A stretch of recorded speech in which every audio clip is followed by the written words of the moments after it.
Oh no, mom and dad are beefing again. The Cloudflare strategy. Tell everyone on Twitter that bandwidth is free and unlimited, AWS bad. Rename bandwidth to Argo because the free one's low quality. Create the most evil, non-transparent pricing page in history. Hide real bandwidth prices under a tooltip. When this ruse runs out, hope they locked you in with workers and durable objects. Sponsor lots of X accounts to repeat the free and unlimited bullshit. Hope that enough startups fall into the enterprise trap.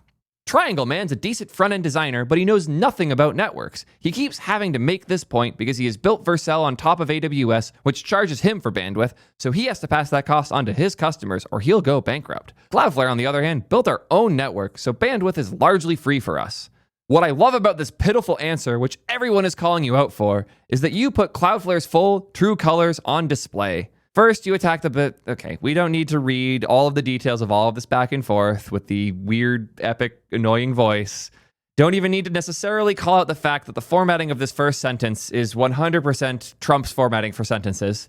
What we need to talk about here is the absolute chaos that is going on. This weird and consistently brewing drama between the CEO of Vercel and the CTO of Cloudflare, Guillermo and Dane, respectively. There are some things that make this annoying to talk about. In order, thing one, I know way too much. I know way too much about the details of all of these things from all parties involved. Thing two, they're both right and they're both wrong about a lot of different stuff. Thing three, the way that they're both talking pisses me off to no end and is so inherently bad faith so consistently that it's genuinely just annoying. And thing four, this is an expensive thing for me to talk about because, as you guys know, I no longer work with Vercel, and I have been in talks with Cloudflare in the past, and I probably will be some amount in the future. And by covering this the way that I intend to, I am burning the bridge on both sides. I already will not work with Vercel as a partner and sponsor in the future for various reasons. Check out my Breaking Up with Vercel video if you're curious. And after this video, there's very few worlds in which Cloudflare is going to want to work with me. So this is going to be an expensive one. So I hope you pardon my quick break so that somebody else can pay my bills. As I've now established, it will never again be one of these two companies.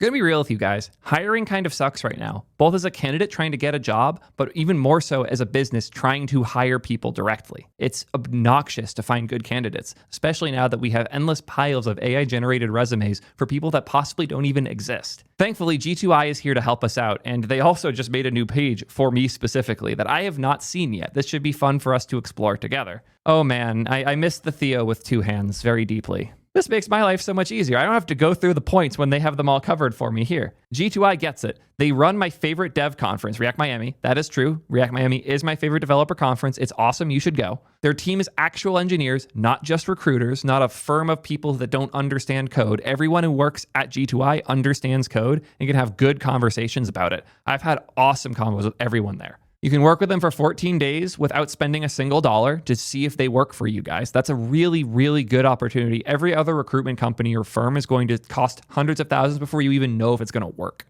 Their comms are nuts. They'll actually open up a shared Slack channel with you and do syncs every day if you want. It's crazy.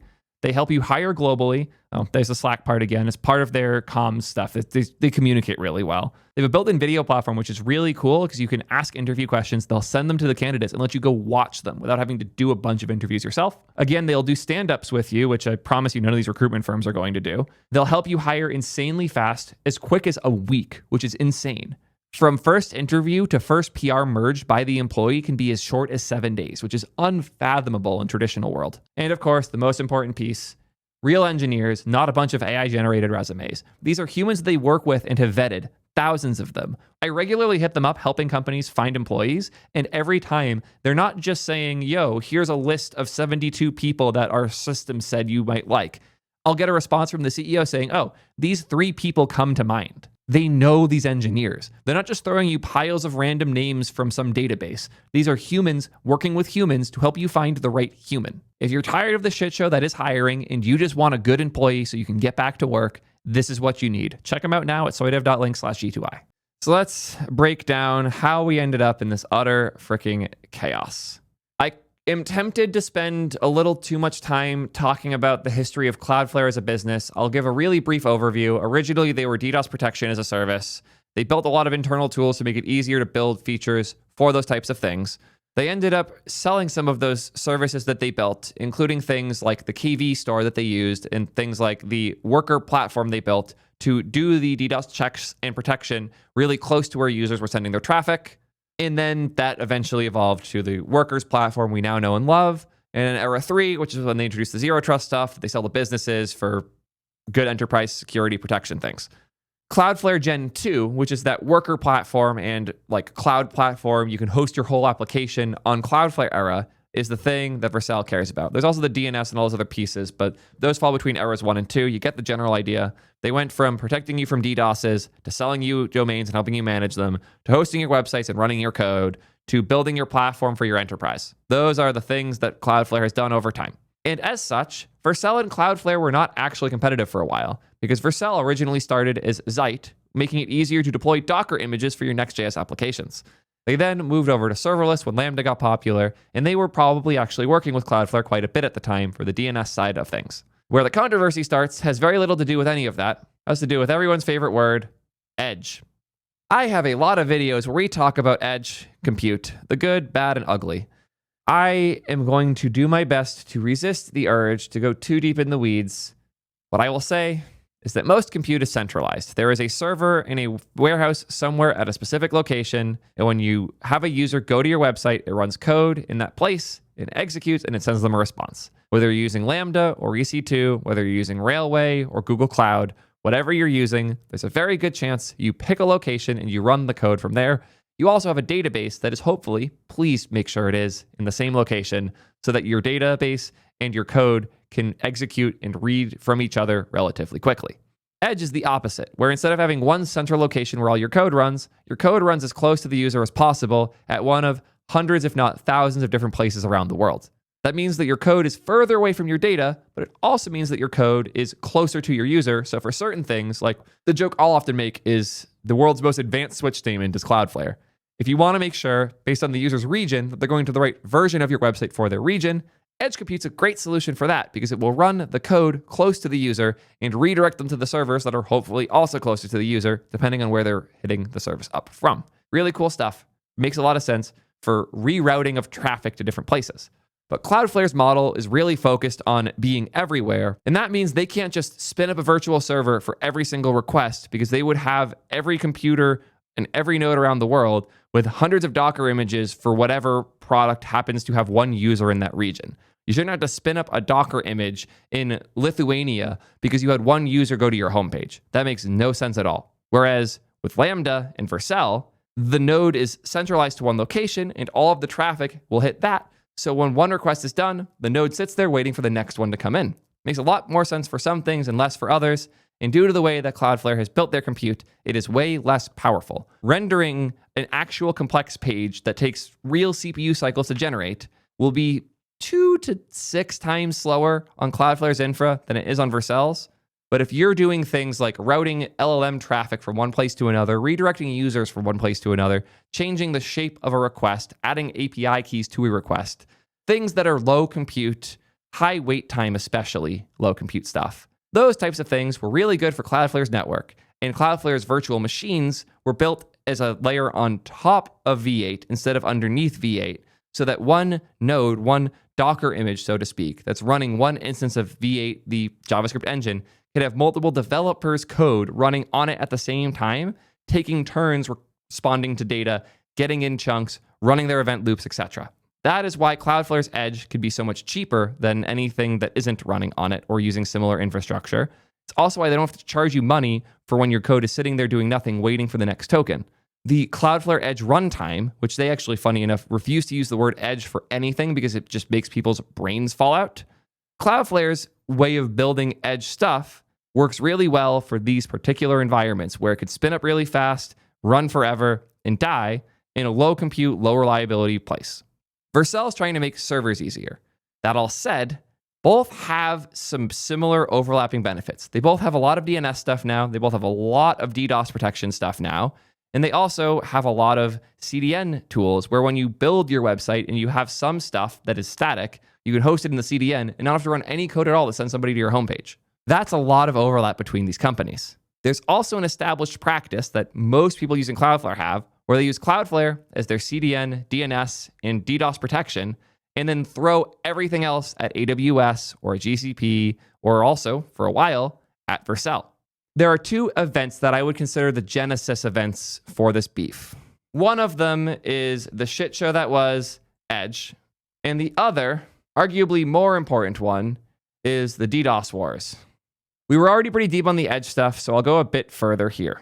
If you've been around for a while, you've seen the chaos of how we went to and from Edge. You've seen Lee Rob's post about why Vercel was moving away from Edge. The main reason was, you have your user, you have your database, you have your server. If your server somehow doesn't use data at all, you should put it as close to the user as possible. If your server does need database, it should be as close to the database as possible. Relatively simple.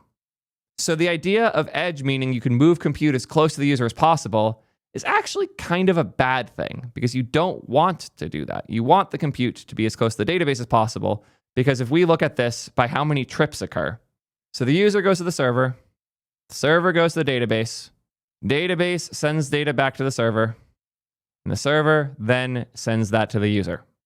Now, if I move these from one side to the other, the length of the arrows in total does not increase. We are dealing with the same distance for the trips overall. But there's a problem. Most servers don't hit the database once. They hit it the first time to get info like checking the user's auth to make sure they're actually authenticated. So they do that. They check the auth. Then you get the confirmation. User's good to go. Okay, cool. What were they asking for again? Oh, they wanted their friends list. Hit the database again. Database sends back their friend list. Awesome. We're good to go now.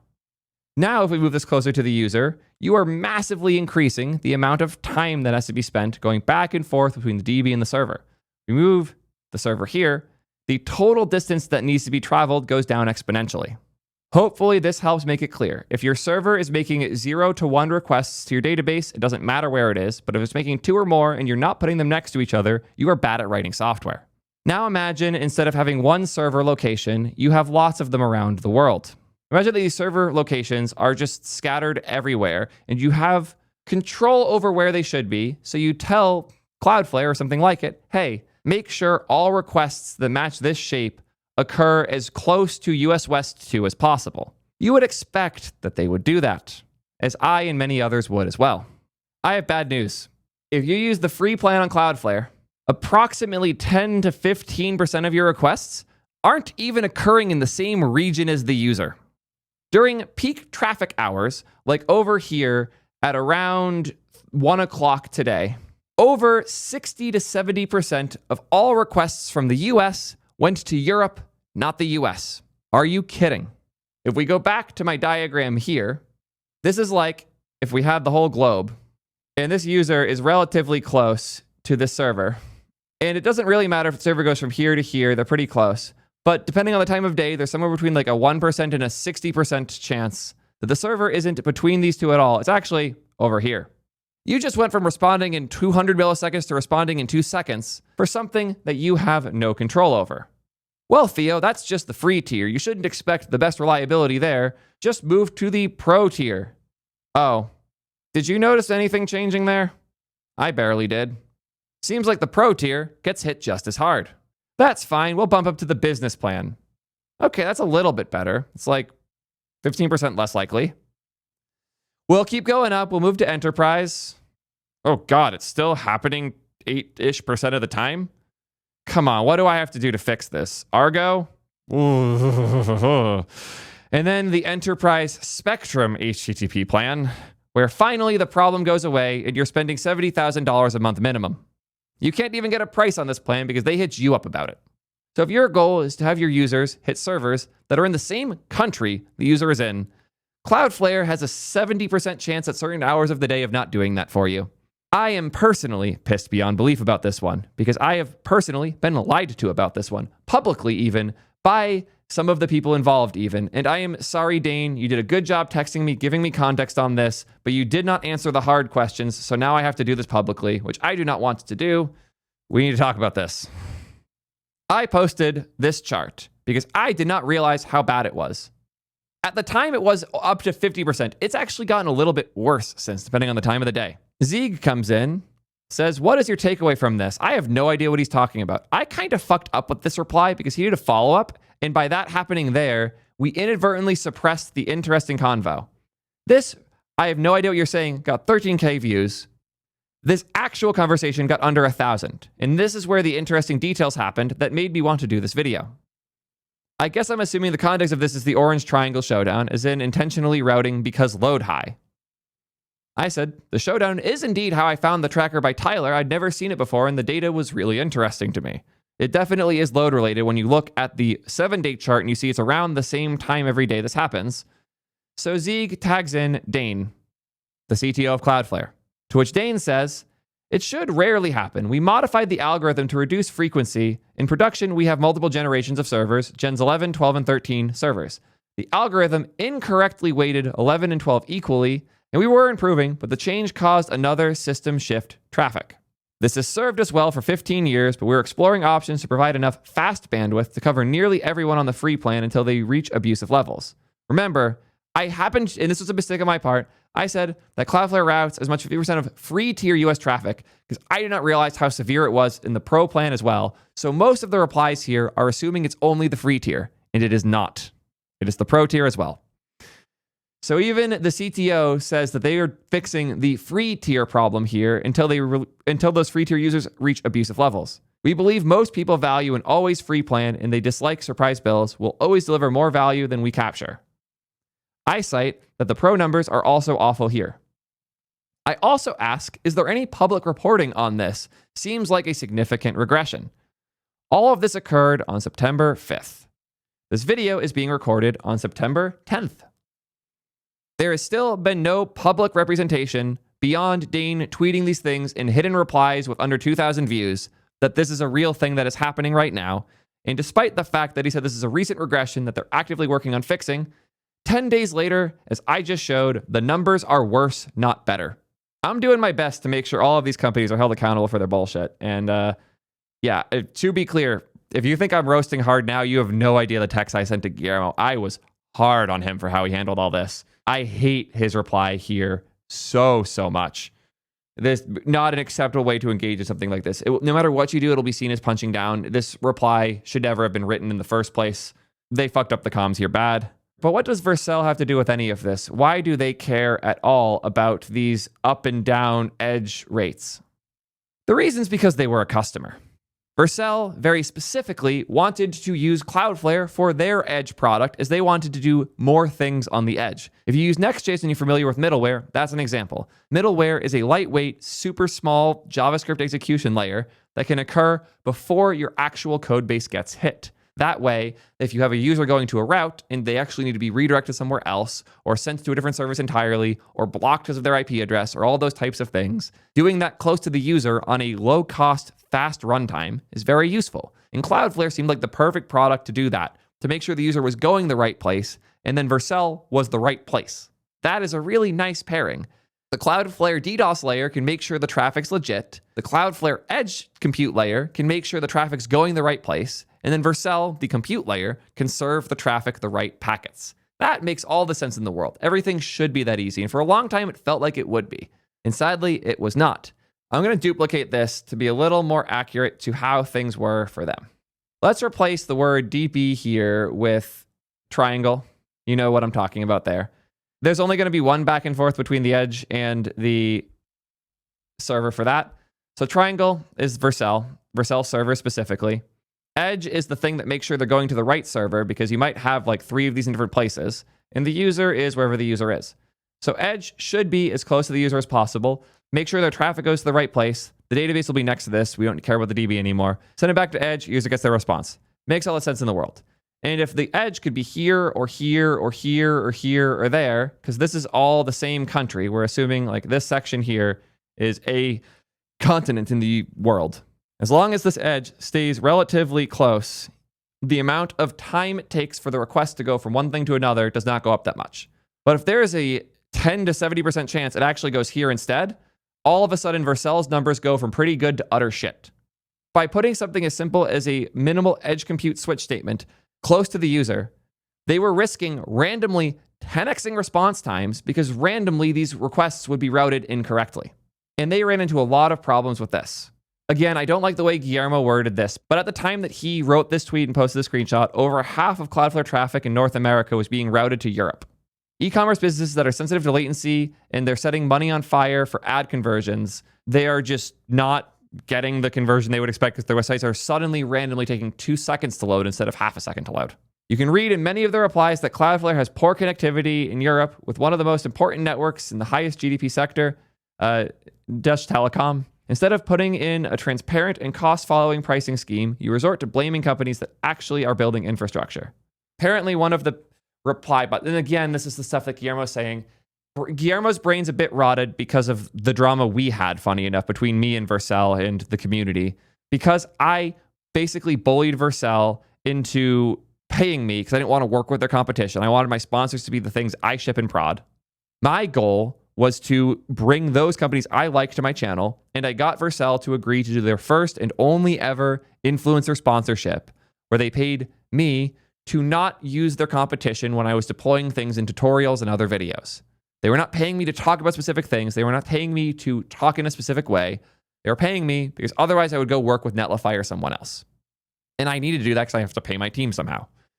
I was lucky to have all sponsors that were things I use and like, but because people hated Vercel so much, this new narrative formed of Vercel pays all of these influencers to support them and shill them and pretend they're good when they're not and trick all of these beginners into using Vercel when they shouldn't need it. That stereotype went so far that it was actually affecting brand sentiment, both for them and for me. So I decided to end it. I was just tired. If I'm going to get called a paid shill for exclusively taking support from the products I actually use, it's time to do things different. And I moved over to the current sponsor plan where we have an ad in every video. So if you don't like having to skim through the ads in my videos, blame the Vercel haters. It's 100% their fucking fault. That all said, the new sponsor plan is great. I have managed to find an awesome set of companies that are really fun to work with, and it's literally 10 times more work per video than it used to be because of all of this. That all said, if you think I'm salty about this, you have no idea. Guillermo is constantly fucking pissed about this. So now he's doing the same thing that happened to them. He refers to Cloudflare supporters as reply bots and paid followers. Yeah. Because he was annoyed that Vercel supporters are all accused of being paid shills, he now is going and doing the exact same thing. It is just as unacceptable when he does it as it was when others did it to him. Not good. I would argue that what this is Cloudflare's technical failures versus Vercel's comms failures. And these two things are just going neck and neck, and everybody who's looking at this is wrong as a result. It's very, very annoying to me. Because technically speaking, most of what Guillermo is saying here is true, but comms-wise and just being good at reporting-wise, what Dane's doing is much better. This is the hardest part for me. Triangle Man is a decent front-end designer. This is very clearly an attempt to write off Guillermo's expertise of infrastructure. I've known Guillermo for a long time. I have never seen him write a competent front-end in my life. Guillermo sucks at CSS. He is genuinely really, really bad at doing front-end stuff. That's not where his expertise is. He built Socket.io, the WebSocket tool for managing WebSocket connections via JavaScript. And then he moved to Next.js because the backend side of React was so hard and he wanted to fix that because that's what he was good at. Guillermo is not a front-end designer. He's picky about design, but he's not good at design. Oh, he also made Mongoose, the client for using MongoDB and Node. He is a backend guy through and fucking through. And Dane knows that. I know Dane knows that. He specifically chose this wording to downplay Guillermo's expertise doing backend development and knowing how these things work. I personally have had great conversations about cloud infrastructure and how requests are routed around the world with both Dane and Guillermo, and I would say they are roughly peers and equals in these topics. So for Dane to intentionally pretend he is just a designer that doesn't know anything about networks, literally saying, but he knows nothing about networks. Dane, don't do this. You're better than this, man. You're doing the same thing he's doing, where he is calling you guys paid shills. And now you're throwing punches that you know aren't true. We've talked about this, Dane. You know Guillermo knows infrastructure. You lost them as a customer because your solutions didn't work for them. And I get that. And I get how annoying it is seeing a customer that you lost go compete with you and bitch constantly about it. But you cannot go on this level. You cannot do this because on one hand, You did it in a way, Dane, that is much more optically viable because people love shitting on Vercel. They kind of, for better or worse, this is perceived as the underdog, this new CTO at Cloudflare, punching at the big bad guys, Vercel, who are worth 1/15th what Cloudflare's worth. It is what it is. I wish Dane had just focused on the core points here instead of making the whole thing personal, because that kind of resulted in unhinged Guillermo. My intern just found this incredible post in an old Google group from 2010. Thank you, Yash, for this link. Hey guys, I just released Rosepad/Socket.io and Socket.io Node, a simple API like this, with, again, in a Google group email, just copy-pasted code without formatting it properly. That in reality is compatible with WebSocket, long polling, multi-part HTTP, etc. This is his first announcement of a WebSocket-like thing that will work well if you are able to make a WebSocket connection, but will handle the auto promotion if you can't and you have to do polling or like long multi-part stuff, etc. This being Guillermo's introduction to the world suggests that he is the furthest thing from a front-end designer and is actually someone who thinks a lot about how networks and traffic work. One of my friends who has a lot of experience at Cloudflare stuff said that they used to purposely avoid this kind of thing, but it seems like they've now decided to just go with it now. Absolutely. And even Aiden, who's one of my good friends who worked at Twitch with me, who is a bit of a Vercel hater, will admit that Socket.io was absolutely huge for that point in time. Socket.io was an essential thing to make Node more popular. This was a really cool era. I wish they would let me mediate these things in the future. Neither will. I know how they work. They've both been receptive to me explaining that their comms here were utter garbage, which is nice. But we still haven't talked about Arc 2, the other thing that resulted in everything burning. We have covered the Edge Wars, and I think you guys now hopefully understand why that went as bad as it did, and why Vercel is both moving off of Edge because they found that most requests need to be near the database anyways, and why they're moving off of Cloudflare because a little bit of Edge stuff they do want to do should be reliably placed well enough. They don't have to worry about these weird latency spikes. So as a result, Vercel has chosen to largely move away from Edge, both as a brand and as a product offering. So you understand the Edge Wars now. Time to talk about the DDoS Wars. This is where things get a lot muddier. I think we can all agree that Cloudflare's product for DDoS protection was revolutionary at the time and still feels pretty essential nowadays. Having the ability to easily protect yourself from thousands of useless requests coming in and wasting your server resources and allocation is a good thing to be able to do. And this is how Cloudflare started their business, and it's still a core piece of their offering. That said, it has not necessarily been iterated on as much as the other Cloudflare products have. And there are a lot of new advanced techniques that Cloudflare's DDoS protection has not been as capable of identifying and blocking. On top of that, when you put their DDoS protection in front of your actual DNS, your actual servers, and the users, or in this case, the bots, they are now running all of that traffic and sending through what they decide to send through and the amounts of that data that they choose to send. This also means that your DNS layer behind Cloudflare's layer is getting all of its traffic from the same set of IP addresses because you're getting the traffic from Cloudflare, not from the user directly. So now imagine you're Vercel, and you want to build a better DDoS protection layer for these more sophisticated attacks. And you build something and you test it and you find it's quite reliable, even more so than what Cloudflare built. So you ship it. And you're still getting large amounts of reports of users who are being hit with these crazy amounts of traffic that are costing them tons of money. So you go to those users and you say, hey, did you turn on the Vercel firewall? We built this for this purpose. They say, yeah, not only do we turn on Vercel firewall, we're also using Cloudflare's DDoS protection. So they're doubling up. They're putting 2 layers of protection around their services. They should be extra safe, right? This is what drove Guillermo actually mad. I think this was the crack moment that resulted in him becoming the spicy person we all know today on Twitter. Here's a tweet of some person whose poor Vercel project got DDoSed.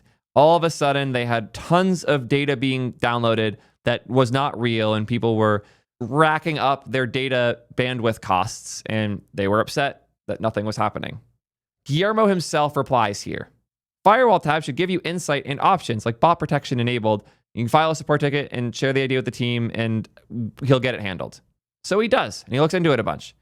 Turns out the problem was that this user had Cloudflare in front. They did nothing to stop the attack, and they proxied us millions of malicious requests.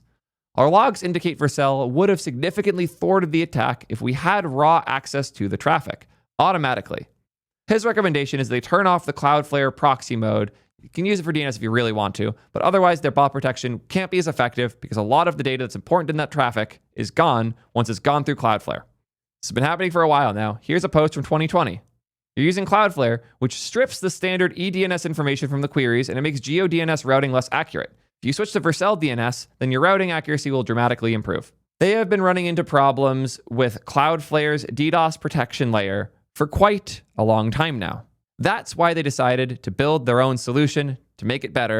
And it's also why he's so pissed off now, because as a result of building this, they're not seeing the benefits they were hoping because their service can't work if you also have Cloudflares in front, stripping a lot of this valuable data. And you'd think like, well, why don't they just block the Cloudflare things instead then? Yeah, I'm sure that all the customers that are on both Cloudflare and Vercel would be pumped if Vercel was to just block Cloudflare DDoS layers from the product entirely. I'm sure that wouldn't cause a ton of outrage and people complaining about anti-competitive stuff, even though Cloudflare is, without question, actively making Vercel's life harder here. So this was what set Guillermo off the deep end for sure. He has seen this data so many times, and I can tell you from talking with him, this is one of the things he thinks about and talks about the most. This has deeply bothered him for a bit. And when you combine the two of these together, the problems with the edge network on Cloudflare and how they burned Vercel as a customer, and the DDoS wars and how Cloudflare's DDoS protection layer doesn't protect from some things that Vercel can, but by putting the layer in front, you're stripping them from the data that they need. Vercel very much feels like the victim here. And I would argue in many ways they are. I wish they would pitch it slightly differently, rather than your compute sucks and ours is great, because that's terrible. If this was to be framed as, we tried using Cloudflare's edge network for our product, and it didn't work for us, here are the problems we had. And if instead of, Cloudflare proxies DDoSes to us millions of times a day, they said, we're working really hard to build a DDoS protection layer that can go a bit beyond what Cloudflare's does.